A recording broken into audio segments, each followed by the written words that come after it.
Aksi pencurian ban mobil di Jalan STM dilakukan dua orang yang mengemudikan sepeda motor.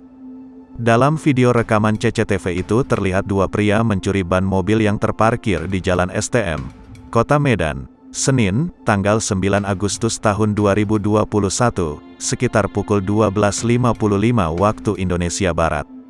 Mobil berwarna hitam tersebut terparkir di samping kantor BPN. Tak lama kemudian, dua orang pria naik sepeda motor datang dan mematikan mesin sepeda motor tepat di depan mobil. Seorang pelaku menunggu di atas sepeda motor, sedangkan satu pelaku lagi berusaha mempreteli ban.